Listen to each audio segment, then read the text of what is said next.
Au panel avec professeur Nazim Sini. Comme je vous l'ai annoncé il y a quelques instants, vous allez assister à un panel sur la transformation digitale de la finance au service du développement économique. Le panel est modéré tout de suite par professeur Nazim Sini اللي راهو حاضر معنا من صبيحة اليوم. تفضل professeur.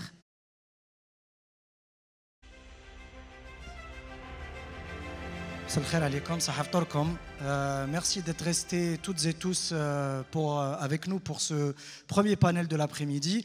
On va parler d'un sujet très important qui concerne notre pays, notamment la transformation digitale du secteur financier au service du développement économique de l'Algérie. Alors je vais appeler au fur et à mesure mes invités.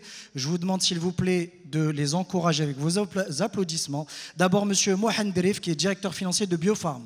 Monsieur Drif, si vous êtes parmi nous, je vous demanderai de nous rejoindre sur scène. D'accord, Monsieur Drif ne sera pas parmi nous. Monsieur Karim Kared, donc consultant en transformation numérique, que je vous demande d'applaudir. Voilà qu'on va faire une interview que vous et moi, Monsieur Kared. Après, j'aimerais appeler Monsieur Rafiq Boussa, le CEO de Grand Toronto, Algérie, que je vous demande d'applaudir. Merci beaucoup, c'est Rafiq.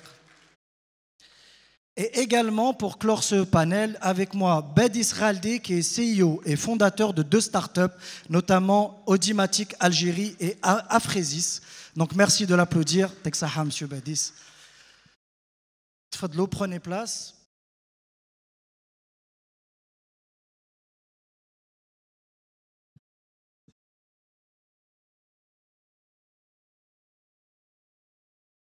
Alors, messieurs, on va essayer d'être très concis.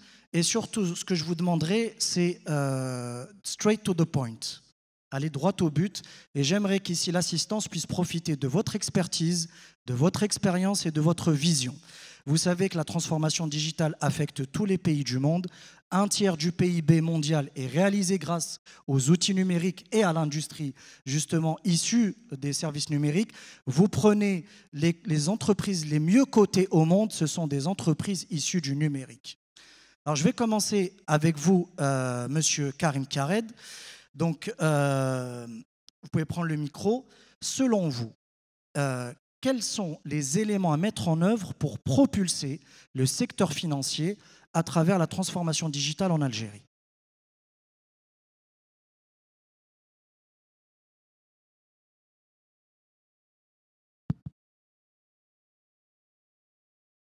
Salam alaikum, Messa al-Khayrat. Aujourd'hui, le mot transformation digitale, il est vraiment galvaudé. Al-Rahmana, c'est un mot qu'on entend à tort et à travers, tout le temps, tous les jours, et il y a comme une forme de lassitude parce que c'est pas que le mot perd de son sens, mais il est important justement de mettre du sens à travers ce mot. Aujourd'hui, on a l'honneur de siéger dans le conseil scientifique de la COSOB, justement pour porter cette problématique, la rationaliser et surtout, pour répondre à votre question, je vais peut-être choisir, je vais citer quelques axes. C'est des axes que nous croyons, c'est-à-dire on ne va pas réinventer la roue, mais il y a un mot qui est revenu tout à l'heure de manière répétitive, c'est le fait de faire de la pédagogie ou de l'inclusion financière ou de l'éducation financière.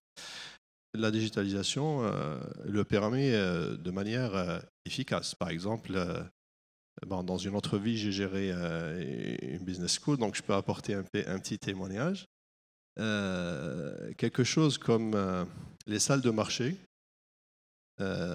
et notamment la simulation de salles des marchés peuvent être des solutions déployables dans l'ensemble des universités, des écoles et même au niveau des classes bac sciences de gestion afin d'initier les étudiants, les élèves et les étudiants qui seront futurs éventuellement acteurs du secteur économique et financier. Et c'est quelque chose qui est facilement mis en place, notamment à travers une alliance COSOB, banque publique et privée, afin de porter ces solutions. Là, on a par exemple un axe parmi d'autres. On peut citer Un autre exemple, si nous parlons par exemple de modernisation des infrastructures financières, bon, l'infrastructure, il y a la partie matérielle, mais il y a également la partie software. L'utilisation de la blockchain, c'est une technologie comme une autre, mais peut-être un outil, une technologie qui permet de sécuriser, d'apporter de la sécurité pour l'authentification des transactions notamment.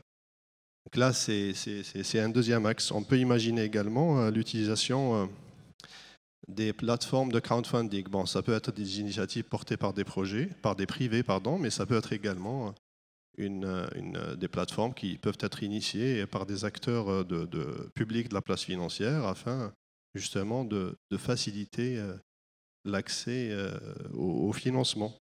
Je peux citer plusieurs exemples. Il y a également des leviers technologiques, notamment tout ce qui est cybersécurité, parce que toutes ces infrastructures et toutes ces initiatives, on peut penser qu'elles servent également, qu'il faudra leur apporter de la fiabilité.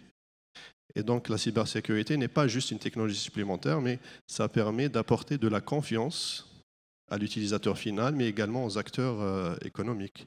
On peut penser également à tout ce qui est big data. Parce qu'aujourd'hui, bon, le paradigme de la data a changé depuis 2010. Il n'y a plus de données ou d'informations obsolètes. Donc toute donnée, toute information peut être utilisée à travers des systèmes de big data afin de justement d'avoir de la projection, d'avoir un retour sur l'historique des transactions et permettre des plans sur des années.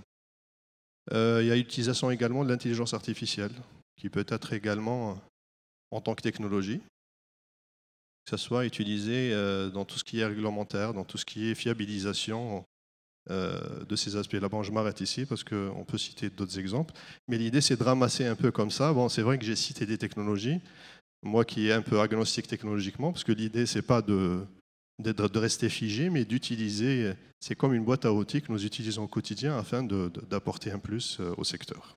Voilà. Merci beaucoup, M. Kared. Monsieur Rafik Boussa, je vais vous poser la question à votre tour. Donc, vous êtes CEO de Grand Toronto Algérie. Alors, selon vous, de par votre expérience que vous avez observée au Shift Souq al-Mali, quelles ont été les transformations qui ont fondamentalement changé le marché financier في الجزائر هنا عندنا؟ بسم الله الرحمن الرحيم الصلاة والسلام على أشرف المرسلين السلام عليكم بودي نشكر رئيس la COSOB على الاستضافة. Donc merci à nos invités, merci de m'avoir invité aussi et c'est un plaisir et un honneur d'être ici avec vous pour partager ma modeste expérience concernant le marché algérien et les évolutions que le marché connaît.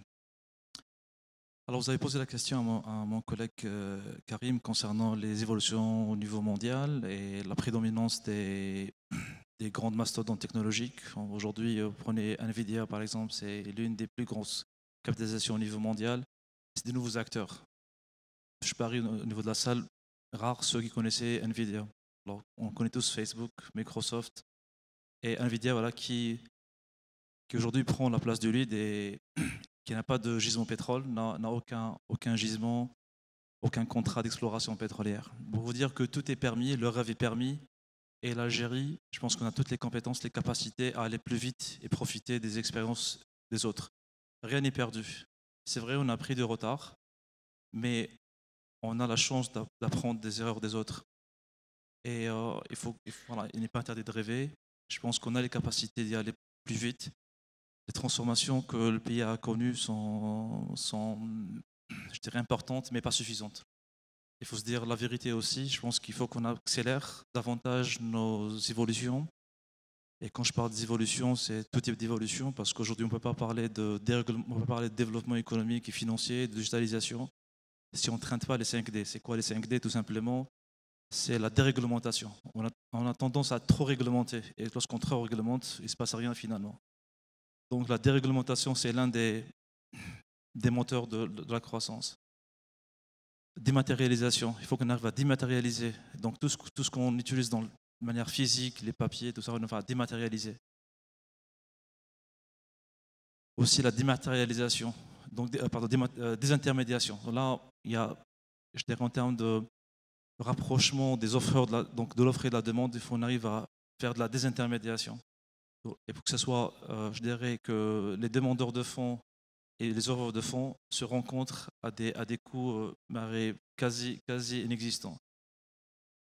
Donc j'ai parlé de la déréglementation, de la dématérialisation, de la désintermédiation, du décloisonnement aussi. Il faut qu'on arrive à décloisonner les différents segments, différents compartiments. Et enfin, la digitalisation, c'est l'objet de notre panel. Voilà, c'est des éléments qui sont structurants, qui sont articulés ensemble, qui permettent justement l'éclosion et le développement d'un véritable marché.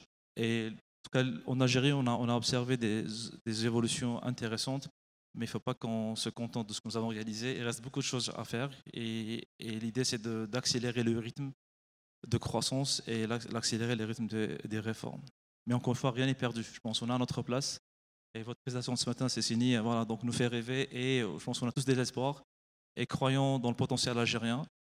Nous avons, je pense, toutes les compétences et nous sommes jaloux de notre pays. Donc on a vraiment à cœur de voir notre pays occuper les meilleures places.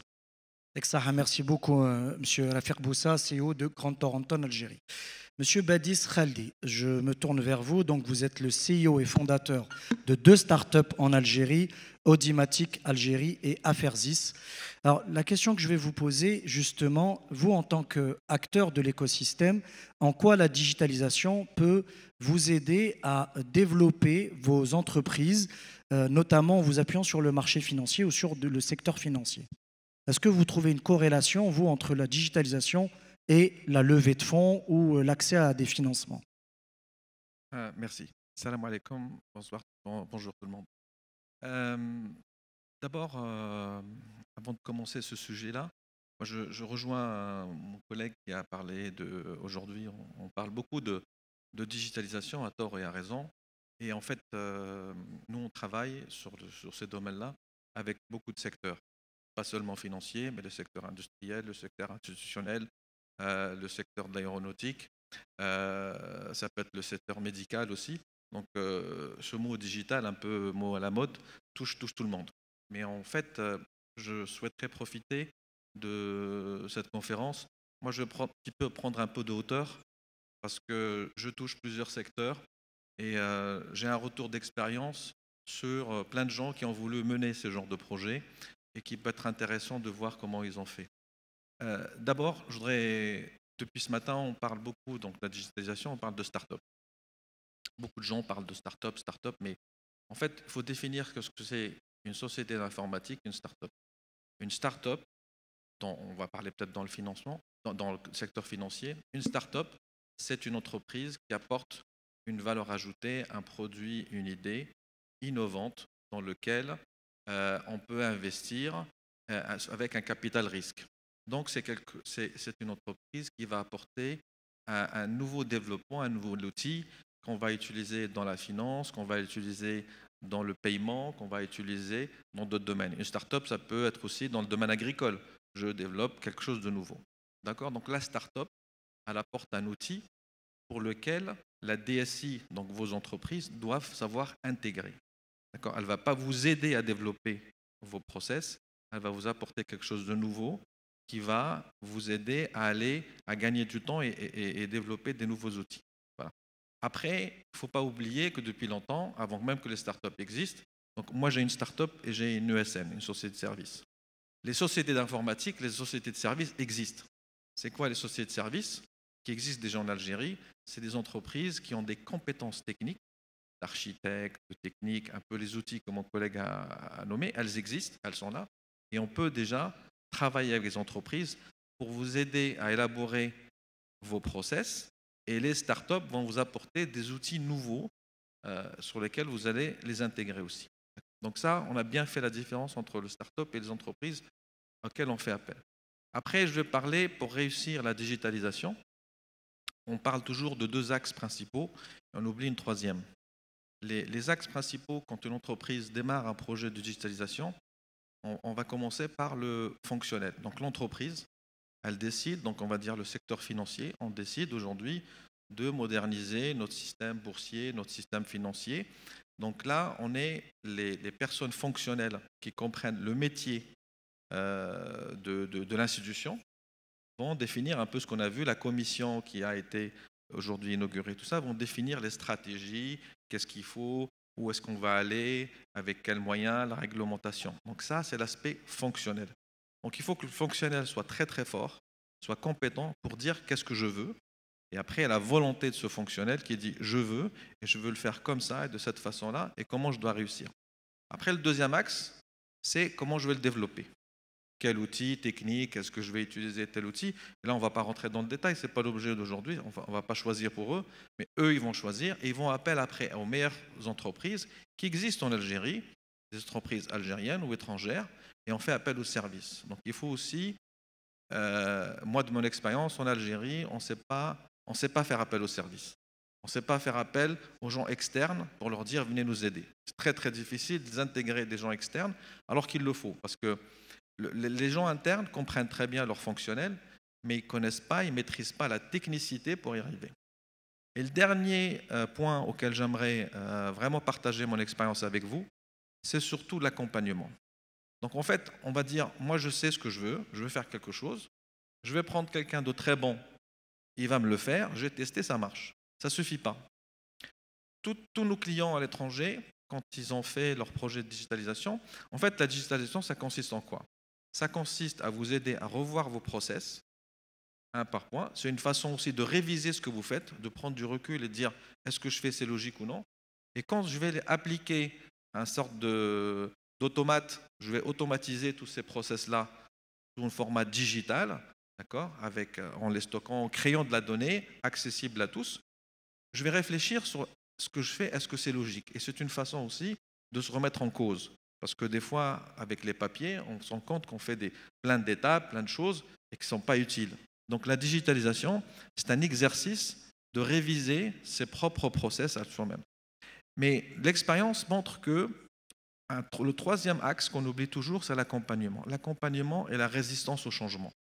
Beaucoup d'entreprises, beaucoup de pays ont essayé de digitaliser quelque chose, on dépense de l'argent, on fait des outils, des super outils, mais ils n'arrivent pas à les intégrer dans leur DSI, ou ils n'ont pas convaincu les utilisateurs en interne de les utiliser, ou ils ont mal communiqué, mal expliqué les choses aux citoyens, aux utilisateurs. Donc on parle toujours de ça et on oublie de l'accompagnement, c'est-à-dire accompagner, essayer de faire comprendre aux gens ça consiste en quoi. N'ayons pas peur de digitaliser, expliquer en interne que c'est quelque chose d'utile et que ce n'est pas contre les gens qui travaillent actuellement et que ça ne va pas prendre leur job, ça ne va pas prendre leur fonction, c'est quelque chose sur lequel eux, ils peuvent aussi évoluer sur d'autres choses. Et moi j'ai vu, on a mené des systèmes de digitalisation dans les hôpitaux à l'étranger, dans des entreprises, dans des grandes entreprises, et après on voit que les gens n'utilisent pas et ne veulent pas et résistent. Et quand on va et on creuse, donc après avoir dépensé plein d'argent, à faire les idées, fait des commissions, et on réalise des super projets, un bel outil, ça ne marche pas. Il faut accompagner. Et je pense qu'en Algérie, il y a une sorte, je vois par exemple, il y a beaucoup d'entreprises qui ont fait des choses, et il y a une sorte de résistance dans l'utilisation de nos process, parce qu'on veut garder les anciens modèles. C'est dur, c'est pas évident, et ça c'est très important. Voilà, merci. Merci beaucoup, Monsieur Badis Khaldi. Monsieur Kared, je reviens à vous. D'abord, je voudrais vous entendre pour que vous puissiez rebondir sur les propos de Monsieur Khaldi. Et puis surtout, je voulais avoir votre avis, Monsieur Kared. Vous avez vu qu'actuellement, la réglementation de la Banque d'Algérie ouvre la voie à la création d'une banque en ligne. Il y a le projet de la création de la banque postale. Nous avons actuellement la possibilité d'ouvrir un compte bancaire en ligne. Selon vous, what the next step? Quelle serait la prochaine étape? Est-ce qu'on peut espérer passer des ordres de bourse en ligne? Est-ce qu'on peut placer ces liquidités en ligne? J'aimerais avoir votre avis là-dessus. Mais vous pouvez rebondir préalablement aux propos de M. Khaldi. Écoutez, merci de m'offrir cette opportunité de m'exprimer là-dessus. Ce qui est clair, c'est que ces dernières années, il y a un bond phénoménal en termes de cadre réglementaire, en termes de volonté publique, afin d'arriver à des objectifs de numérisation. Je préfère ce mot au mot digitalisation qui a plusieurs significations. Numérisation de l'écosystème pour atteindre justement le fond du sujet qui est les bonnes pratiques de gouvernance, redevabilité, transparence surtout, etc. Pour répondre à vos questions et par la même occasion faire un ricochet sur la réponse, c'est clair qu'au risque de sortir du sujet de la journée, c'est clair que la promotion de la PME au sens large, parce que ça a été abordé, mais également de l'ESN, ce qu'on appelait avant la SS2I, qui algérienne en l'occurrence, parce qu'il y a une histoire de souveraineté de data, souveraineté des systèmes, nécessite une promotion de ces acteurs à travers la commande publique. Même si c'est des acteurs privés, ce n'est pas un tort en soi. Les DSI, moi je peux me le permettre et me faire porte-parole, M. Khadi, entre autres, c'est que les DSI n'ont pas vocation à avoir des armées mexicaines de développeurs qui sont sollicités sur les mêmes sujets et de manière qui ne soit pas en continu, afin de développer des outils. Voilà. Et l'idée, c'est de pouvoir externaliser quand ça se passe un peu partout dans le monde. Et c'est ce qui donne de la force, de l'innovation, etc. Parce qu'on parle souvent des startups par effet de mode. Et il faut en parler, parce que ça reste quand même, d'un point de vue scalabilité, croissance et impact en termes d'innovation et technologie, quelque chose de très louable. Et l'Algérie a également fait quelques bons là-dessus. Mais on oublie souvent la PME et en l'occurrence l'ESN, qui a un rôle à jouer dans cet écosystème. Et ce n'est pas très éloigné en fin de compte du sujet du jour, parce qu'à un moment donné, il faut faire confiance à travers des systèmes de référencement, de tests, parce qu'il faut travailler avec l'écosystème algérien, afin justement d'avoir des champions locaux. Bon, les petits acteurs peuvent être en sous-traitance, comme ça se passe un peu partout dans le monde. En fait, on ne réinvente rien. Et donc, je crois que cette promotion de l'écosystème à travers des outils d'investissement, on peut citer un fonds comme l'ASF ou les cadres réglementaires que vous avez cités, notamment la néobanque. Moi, j'étais très heureux de découvrir ce texte. Après, il faut qu'ils soient confrontés à notre réalité et quels seraient ces acteurs qui vont... et ils existent. Bon, j'ai quelques idées en tête, mais je ne vais pas parler à leur place. Des acteurs qui n'ont absolument rien à voir avec le système financier peuvent... parce qu'ils ont de la liquidité et de la trésorerie plutôt, peuvent investir ce genre d'activité. Voilà. Merci beaucoup, M. Khaled. Je reviens à vous, M. Rafir Boussa.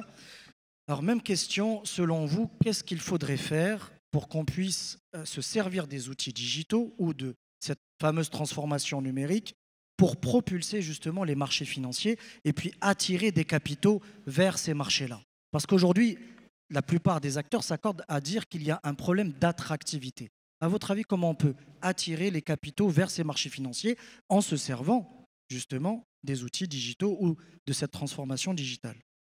Merci.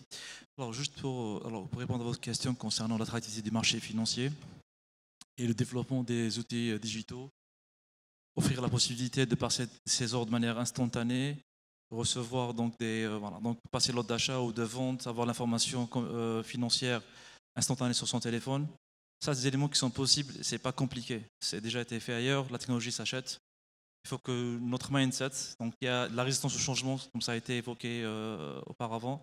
Et c'est normal, la résistance au changement dans toutes les organisations au niveau mondial, il y a de la résistance au changement. Il n'y a aucune entreprise, prenez Nvidia, Microsoft, Facebook, c'est l'humain. La résistance au changement, c'est humain. Par contre, on met en place des dispositifs de gestion ou de la conduite du changement. Ça, c'est des éléments fondamentaux qu'il faut mettre en place pour que les différents acteurs s'adaptent par rapport aux nouveautés. Il faut que ce soit perçu comme une opportunité et pas comme une menace. Parce qu'on se dit, voilà, l'intelligence artificielle, ça va remplacer des personnes, donc des personnes qui vont perdre leur emploi. Au contraire, il faut prendre ça comme une opportunité et pas comme une menace. Tout dépend sous quel angle on voit la digitalisation ou l'évolution technologique ou l'intelligence artificielle. Si on voit ça comme une menace, on va se braquer, on va fermer, on va réguler, on ne veut plus parler de ça parce que c'est un risque sur l'emploi, c'est un risque et d'autres risques. Et là, on se braque et on ne fait plus rien. Donc, il faut prendre ça comme une opportunité. D'autres l'ont fait et puis ils ne sont pas plus intelligents que nous. Ils ne sont pas plus performants que nous. Je pense qu'on peut faire mieux. Donc, pour revenir à votre question concernant la gestion des ordres de bourse, c'est des sujets, je dirais, techniques qui peuvent être mis en place. Nous avons eu l'occasion au niveau de Grant Thornton d'accompagner des grands groupes algériens et des banques publiques aussi sur le sujet de transformation, sur le sujet de core banking. C'est des sujets sur lesquels, au départ, on avait quelques appréhensions, mais en mettant en place ces projets, c'était une réussite totale avec des programmes de conduite du changement. Donc, pour moi, la digitalisation des ordres en bourse, c'est quelque chose qu'on peut mettre en place. C'est pas compliqué. Et avec voilà, des programmes de conduite de changement, qu'on puisse offrir la possibilité aux investisseurs nationaux et internationaux, parce qu'il y a un sujet aussi d'ouverture du marché vers l'international. Et aujourd'hui, il y a des capitaux disponibles en abondance sur des marchés qui cherchent à investir sur des marchés comme l'Algérie, qui est un marché attractif. Donc, si on arrive à ouvrir la possibilité aux investisseurs étrangers d'acheter et d'investir sur le marché algérien avec des dispositifs adaptés sur la partie contrôle d'échange, cela va booster le marché algérien et être propulsé à des niveaux de capitalisation très très importants. Merci beaucoup, messieurs. Ça sera la dernière question. On va faire un petit tour de table. Je vais vous demander d'être très concis parce qu'il y a un deuxième panel qui arrive derrière nous. Alors, je vais vous poser la question et j'aimerais avoir une réponse la plus objective possible. Comment peut-on digitaliser le secteur financier tout en protégeant le citoyen algérien? Comment peut-on digitaliser le secteur financier tout en veillant à ne pas perdre sa souveraineté sur un secteur qui est extrêmement sensible et surtout névralgique pour l'économie algérienne? Est-ce qu'on peut avoir justement combler cette dichotomie entre préservation des intérêts nationaux et digitalisation du secteur financier? Monsieur Khaldi Badis, j'aimerais avoir votre réponse là-dessus, puis monsieur Kared et enfin monsieur Boussa. Moi, je suis surpris par la question. C'est fait exprès. Justement, c'est une provocation. Ce que je disais tout à l'heure, c'est que quand vous allez digitaliser, vous allez revoir vos process. Donc, quand vous allez digitaliser et bien faire votre travail, vous allez protéger le citoyen, protéger l'économie. Digitaliser, ça ne veut pas dire aller prendre un outil externe et on va mettre le cheval de Troie chez nous. Non. Digitaliser, ça veut dire maîtriser avec des compétences, revoir vos process, peut-être même les simplifier et les rendre fluides et les rendre objectifs. Et justement, le but de la digitalisation, c'est de protéger le citoyen, lui donner de la transparence, lui donner de confiance dans les institutions. Voilà. Merci. Très bien, merci beaucoup. Monsieur Kared. Ben écoutez, moi je suis très heureux par contre d'écouter cette question. Pour résumer et pour être vraiment dans une réponse directement au but, en fait, il faut mettre, ça peut paraître comme une réponse un peu bateau, mais c'est mettre l'humain au centre de tout, l'humain, l'Algérien, au centre de tout. Il y a deux leviers, on en a parlé tout à l'heure, je me fais un peu porte-parole du panel. On a parlé de ce côté-là de l'accompagnement au changement, parce que c'est humain et rien d'autre, ce n'est ni technologique ni quoi que ce soit. La technologie, c'est très simple. La technologie, quand on en a besoin, on l'achète. Ce n'est pas compliqué. Par contre, les process, comment faire en place ça, c'est du professionnel. Alhamdoulilah, je crois qu'on a assez de compétences en Algérie, dans le public et dans le privé. Donc, premier point, mettre l'humain au centre à travers un accompagnement au changement, que ce soit dans nos institutions, qu'elles soient financières ou autres. Quand je dis institutions, c'est toutes les institutions, publiques, privées, entreprises, voilà. Le deuxième point, c'est agir sur la culture. La culture avec un grand C, c'est-à-dire, tout à l'heure on a parlé de l'inclusion, on a parlé des écoles, du primaire jusqu'à l'université, mais ça dépasse tout ça. Parce que quand on parle externalisation des services informatiques à travers la sous-traitance, c'est également les gouvernances des entreprises, c'est les conseils d'administration, les DAF, les signataires, c'est un acte de gestion. Et ça, c'est de la culture. C'est-à-dire on externalise très facilement tout ce qui est, par exemple, la sécurité, ou voilà, c'est-à-dire ils sont externalisables pour améliorer le résultat, mais on a du mal sur ces métiers-là qui sont névralgiques et on en a besoin justement pour intégrer de l'innovation, de l'agilité, de l'efficacité, de l'efficience à travers l'amélioration de notre culture d'entreprise et institutionnelle. Merci beaucoup, M. Kared. Et on va finir avec vous, M. Alafer Boussa. Un petit mot de fin par rapport à cette question de comment on peut marier justement digitalisation et sécurité des infrastructures, du citoyen, des intérêts de la nation, etc. Merci. Alors, pour moi, la partie digitalisation, c'est...